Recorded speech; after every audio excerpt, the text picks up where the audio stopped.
Hey, what's up everyone? This is me Shubham Rao here and welcome back to Study with an ITS Music Educative Platform। और जैसा कि आप सभी को पता है कि मेरे द्वारा एक प्री वीडियो सीरीज बनाई जा रही है जिसमें मैं आपको क्लास 10 सीबीएसई बोर्ड के साथ साथ अब क्लास 9 भी पढ़ा रहा हूँ। अगर आपने मेरे प्रीवियस लेक्चर्स नहीं देखे हैं क्लास 9 के, फिलहाल हम लोग अभी गणिता मंजरी की पढ़ रहे हैं, तो जाइए मेरे यूट्यूब के प्लेलिस्ट में, वहां पे आपको जो है वो मैथमेटिक्स की प्लेलिस्ट मिलेगी गणिता मंजरी के नाम से क्लास 9 की। आप वहां पे उसको क्लिक करके जो है वो अभी फिलहाल चैप्टर नंबर 1 की वीडियो लेक्चर्स उसमें अवेलेबल है, आप उसको चेकआउट कर सकते हो। उसके अलावा जो है वो धीरे करके जैसे ही ये वीडियो सीरीज आगे बढ़ेगी तो आपको और भी सब्जेक्ट की वीडियो मिलेगी। ठीक है, हर दिन शाम को 6 बजे ये वीडियो लाइव होती है। जैसा मैं हमेशा बोलता हूँ, डिस्क्रिप्शन से लिंक देके जो है वो आप मुझे इंस्टाग्राम पे जरूर फॉलो कर लीजिएगा, क्योंकि वहां हर दिन एक शॉर्ट वीडियो आता है जिसमें कोई पर्टिकुलर क्वेश्चन, कोई कॉन्सेप्ट और मोस्ट इंपॉर्टेंट चीज जो कि सीबीएसई के अपडेट्स है वहां पे मैं आपको देता रहूँ। ठीक है, तो चलिए वीडियो में आगे बढ़े। ये छोटी सी वीडियो होने वाली है, इसमें हम लोग एक्सरसाइज टाइप 2.1 करेंगे। मैंने ऑलरेडी जो है इसके बेसिक कॉन्सेप्ट वगैरह बता दिए हैं आपके पॉलिनोमियल, लीनियर पॉलिनोमियल से रिलेटेड। वो सारी चीजें आप देखने के लिए जो है आप जाइए मेरे प्लेलिस्ट में, वहां पे आपको वीडियो मिल जाएगी। अभी फिलहाल जो है इस चैप्टर को करते हैं, ये छोटा सा वीडियो होने वाला है और इसमें हम लोग फटाफट क्वेश्चन को निपटाएंगे। पहले देखिए ये इंट्रो और मैं चला सीधा आपको क्वेश्चन के साथ।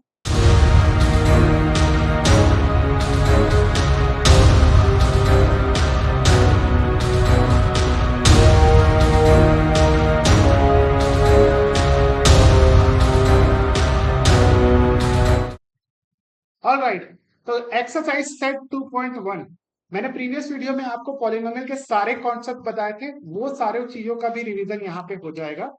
क्वेश्चन क्या दिया हुआ है, find the degree of polynomials.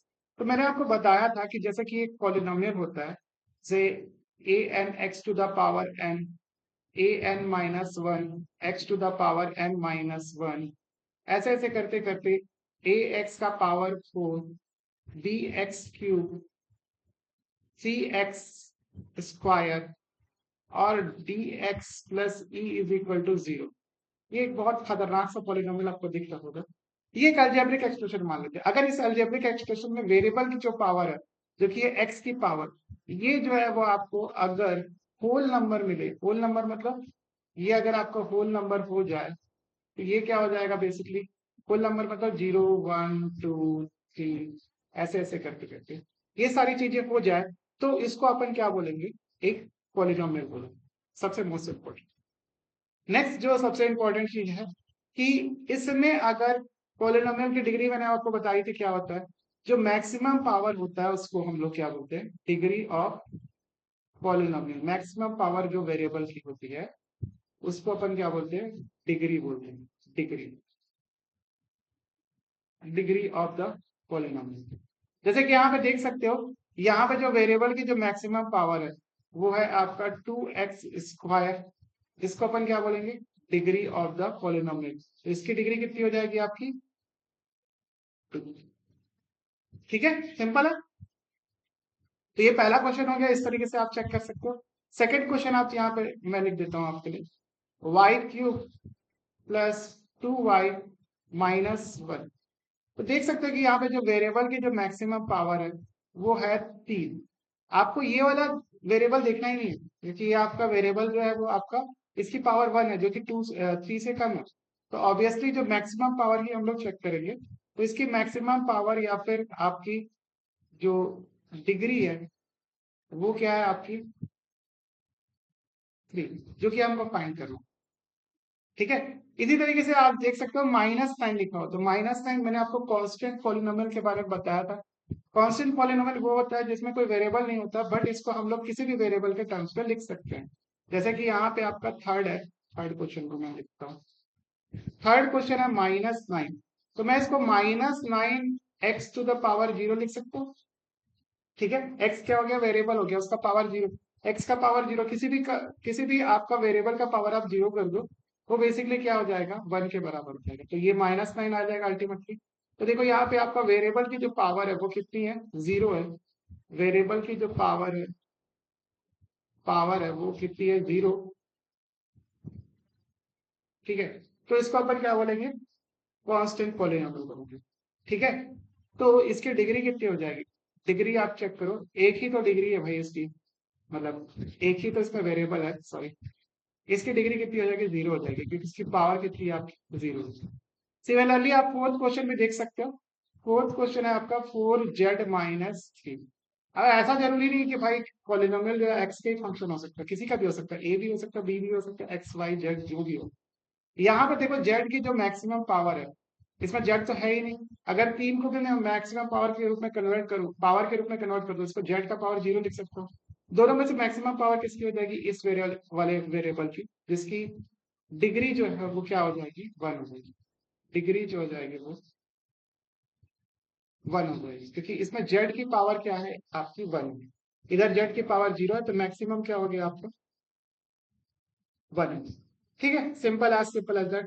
तो ये वाले क्वेश्चन को जो है फटाफट से नोट करो, हम लोग बढ़ते हैं नेक्स्ट क्वेश्चन की तरफ। नेक्स्ट क्वेश्चन क्या दिया हुआ है, हमको पॉलिनोमियल लिखना है डिग्री 1, 2 और 3 का।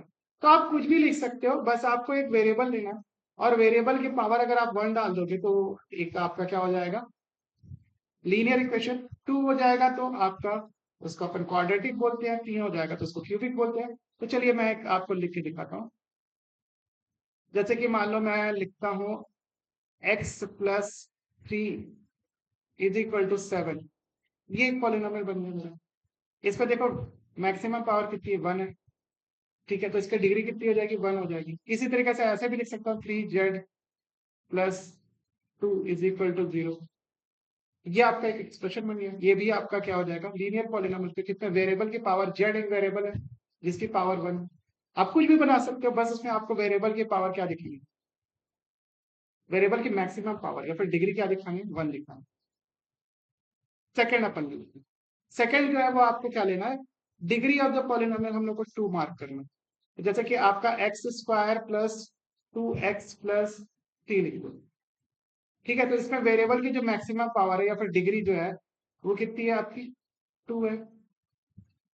ठीक है, इसमें वेरिएबल की मैक्सिमम पावर कितनी है, 2 है। तो इसको अपन क्या बोलेंगे, डिग्री ऑफ द पॉलिनोमियल। ये क्या हो जाएगा, इसकी डिग्री हो जाएगी।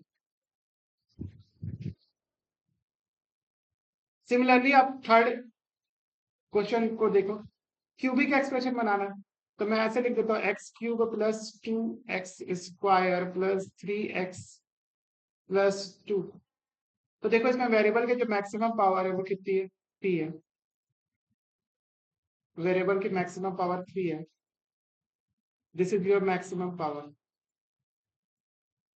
Of variable. ये 3 है, तो इसकी डिग्री कितनी हो जाएगी, डिग्री जो है आपकी कितनी होगी, 3। Simple as that. तो देखो इस तरीके से हम लोग जो है वो अलग अलग पॉलिनोमियल बना सकते हैं, जिसमें हम लोग वेरिएबल की अलग अलग पावर जो है यहाँ पे मेंशन कर सकते हैं। ठीक है, उसको अपन क्या बोलेंगे, अलग अलग पॉलिनोमियल, डिग्री 1, 2, 3 इस तरीके से बना सकते हैं। आप और भी बना सकते हो, आप चाहो तो। आप लोग फ्री हो, आपके पास घर में बहुत टाइम है, आप आराम से बनाओ इसके। नेक्स्ट अपन आगे देख लेते हैं। नेक्स्ट जो है वो आपको पॉलिनोमियल के कोएफिशिएंट निकालना है। तो पहला चीज तो मैंने आपको बताया था, कोएफिशिएंट मतलब क्या होता है। यहाँ पे बता देता हूँ फिर से। कोएफिशिएंट मतलब क्या होता है, अगर कोई वेरिएबल किसी कांस्टेंट नंबर से मल्टीप्लाई है, वेरिएबल मल्टीप्लाई बाय किसी कांस्टेंट नंबर, या फिर वेरिएबल का कोई भी पावर हो सकता है, मेरे को फर्क नहीं पड़ता। ये जो कांस्टेंट नंबर होता है, अलग सिंगल कांस्टेंट नहीं बोल सकते हो। ठीक है, सिंगल कांस्टेंट आपको नहीं बोलना। सिंगल कांस्टेंट को अपन केवल x का पावर 0 लिख सकते हो। तो आप बोल सकते हैं कि जो x का पावर 0 का कोएफिशिएंट जो है वो कांस्टेंट है। वेरिएबल मल्टीप्लाई विद कांस्टेंट होना चाहिए। इसको अपन क्या, ये कांस्टेंट को ये अपन क्या बोलेंगे, इसका कोएफिशिएंट बोलते हैं। ठीक है, तो वेरिएबल मल्टीप्लाई बाय कांस्टेंट, ये सामने जो कांस्टेंट लिखा है यही क्या हो जाता है, कोएफिशिएंट ऑफ द पॉलिनोमियल। यहाँ पे जैसे चेक करो, यहाँ पे अपन को x² और x³ का कोएफिशिएंट निकालना है। तो x² के सामने जो लिखा होगा, देखो यहाँ पे x² है। देखो ये वाला टर्म को मैं अलग से लिखता हूँ, 6x²। ठीक है, तो 6x² में देखो 6 को मैं मल्टीप्लाई करूंगा इससे x²। तो ये x² के सामने क्या लिखा है, 6। तो 6 क्या हो गया, इसका कोएफिशिएंट होगा, कोएफिशिएंट ऑफ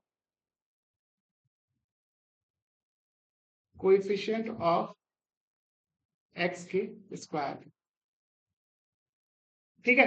इसी तरीके से आपको एक्स क्यूब का कोएफिशिएंट निकालना, तो एक्स क्यूब देखो। अच्छा, ध्यान देने वाली बात यह है कि हमको साइन के साथ लिखना है। आप लोग गलती क्या करते हो कि आप बस देख रहे हो एक्स क्यूब के सामने जाते जो लिखा है उसको मार दो। ऐसा बिल्कुल मत करना, पूरा साइन के साथ आप लिखना। -3x³ लिखा है यहाँ पर, तो देखो -3 जो है वो किससे मल्टीप्लाइड है, -3 जो है वो मल्टीप्लाइड है किससे, x³। तो इसका कोएफिशिएंट क्या हो जाएगा आपका, -3 जो हो जाएगा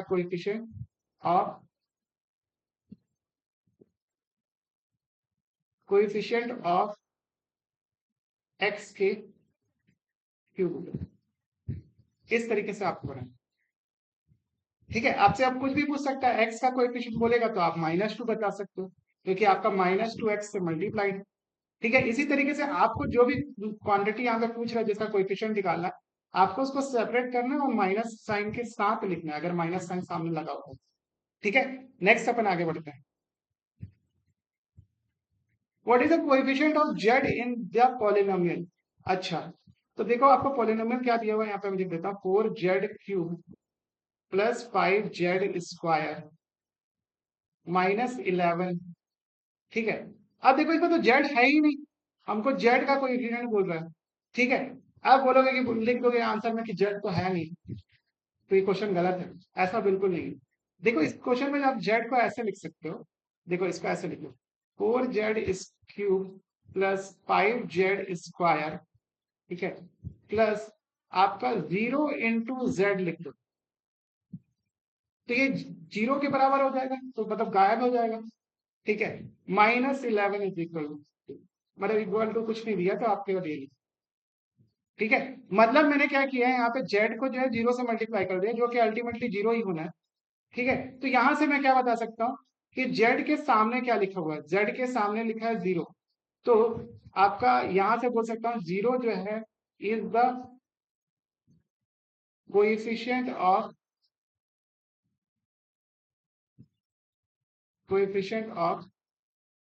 जेड। 0 क्या है, कोएफिशिएंट ऑफ जेड है। इस तरीके से जो है आपको बनाना है। ठीक है। अब देखो यहाँ पे बहुत सारे लोग गलती कर देंगे, यही वाला चीज बोलेंगे कि मेरे को तो क्वेश्चन ही गलत दे दिया। ऐसा नहीं है, आप इस तरीके से भी जो है वो पॉलिनोमियल को एडजस्ट कर सकते हो। ठीक है। नेक्स्ट क्वेश्चन की तरफ आगे बढ़ते हैं। What is the constant term in the polynomial. तो देखो अभी मैंने आपको बताया था कांस्टेंट टर्म क्या होता है। कांस्टेंट टर्म बेसिकली वो होता है जिसके साथ कोई भी वेरिएबल जो है वो मल्टीप्लाइड ना हो। जैसे इसी इक्वेशन में देखोगे तो आप यहाँ पे फिगर आउट कर सकते हो -10। ठीक है। अब देखो ये -10 के साथ कोई भी कोएफिशिएंट मल्टीप्लाई नहीं है। ठीक है। आप कोई भी कोएफिशिएंट मल्टीप्लाई नहीं बोल रहे हो, कोई भी वेरिएबल मल्टीप्लाई नहीं है। तो ये जो -10 है इसी को हम लोग क्या बोलेंगे, कांस्टेंट टर्म बोलेंगे। तो कांस्टेंट टर्म की वैल्यू कितनी हो जाएगी, देखो फिर वहां से यहाँ पे गलती मत करना। कांस्टेंट टर्म यहाँ पे कितना है, -10 है। इसको ध्यान रखना, ये 10 लिख के मत आ जाना कि इसका कोई कांस्टेंट टर्म जो है वो 10 है। माइनस साइन के साथ आपको लिखना है। ठीक है। ऐसा कांस्टेंट टर्म किसको बोलते हैं जिसमें कोई वेरिएबल मल्टीप्लाइड ना हो। यहाँ पे आप लिख दो जिसमें, हिंदी में मैं लिख रहा हूँ, जिसमें कोई वेरिएबल मल्टीप्लाइड ना हो, इसको अपन क्या बोलेंगे, कांस्टेंट टर्म बोलेंगे। सिंपल। तो इस तरीके से जो है वो, मेरे ख्याल से ये लास्ट क्वेश्चन था। हाँ, इस तरीके से आप देख सकते हो कि ये जो चैप्टर है, एक्सरसाइज चैप्टर आपका लीनियर पॉलिनोमियल का पहला जो एक्सरसाइज था 2.1, वो यहाँ पे खत्म होता है। छोटा सा वीडियो था, ज्यादा बड़ा नहीं था, इसमें कुछ बताने का ऐसा कोई खास नहीं था, क्योंकि मैंने ऑलरेडी ये सारी चीजें बताई है और आपने अगर वीडियो अच्छे से देखा होगा प्रीवियस वाला तो उसमें आपको सारी चीजें क्लियर हो गई। ठीक है। इसके आगे जो वीडियो आएगी उसमें मैं आपको जो है वो इसके आगे की चीजें जो है वो बता दूंगा। तब तक के लिए आपको क्या करना है, वीडियो को लाइक शेयर सब्सक्राइब करना है, अपने दोस्तों को शेयर करना है, ताकि वीडियो में व्यू आए, और व्यू जैसे ही आएंगे तो मैं आपको दूसरे सब्जेक्ट की भी वीडियो बना कर दूंगा। लेकिन उसके लिए कंपलसरी आपको क्या करना है, मेरा व्हाट्सएप सपोर्ट ग्रुप फॉलो कर लेना है। आपको स्क्रीन पे जो नंबर चल रहा है उसमें कांटेक्ट कीजिए, मैं आपको व्हाट्सएप सपोर्ट ग्रुप में जोड़ दूंगा। वहां पे आप बहुत सारे स्कूलों के लोग हैं, वहां पर एक हेल्दी कंपटीशन होगा, आप भी सीखोगे वो भी सीखेंगे, और इसके साथ साथ आपको हर दिन जो है वो वीडियो मिलता रहेगा। ठीक है, तो यहाँ तक देखने के बाद अगर आपको सारी चीजें समझ में आ गई तो प्लीज वीडियो को लाइक शेयर सब्सक्राइब करें, अपने दोस्तों को भेजें, और जाते जाते अपने और अपने परिवार का ध्यान रखिए। Thank you so much for watching this video, और जाते जाते अच्छा सा आउटरो देखते हुए जाइए।